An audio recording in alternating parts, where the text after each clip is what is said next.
Welcome to Samba Samba. Enjoy the video. In this video, I will explain how to connect MetaMask to NFT Fun. First, install the MetaMask browser extension on your preferred browser. Once installed, you'll either create a new wallet or import an existing one using your secret recovery phrase. Remember to keep this phrase extremely secure.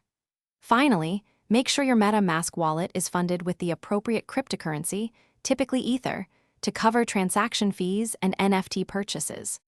Now, let's navigate to the NFT Fun platform. Open your web browser and go to the official NFT Fun website. Look for the Connect Wallet button, which is typically found in the upper right-hand corner of the page. Click this button, and a list of compatible wallets will appear. From this list, select MetaMask to initiate the connection process.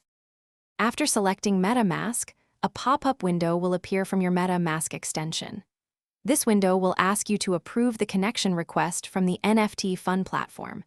Carefully review the permissions that NFT Fun is requesting.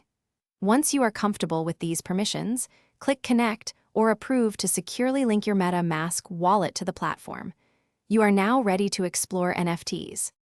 With your MetaMask wallet successfully connected, you can now fully explore the NFT Fun platform. Browse through the diverse collections of digital art and collectibles. You can participate in exciting auctions or make direct purchases of your favorite NFTs. Remember to always double-check transaction details before confirming. Also, for a great way to enhance your home, check out the Echo Dot smart speaker and other fantastic deals linked in the description below. Happy collecting! Thanks for watching. Consider subscribing if we helped you.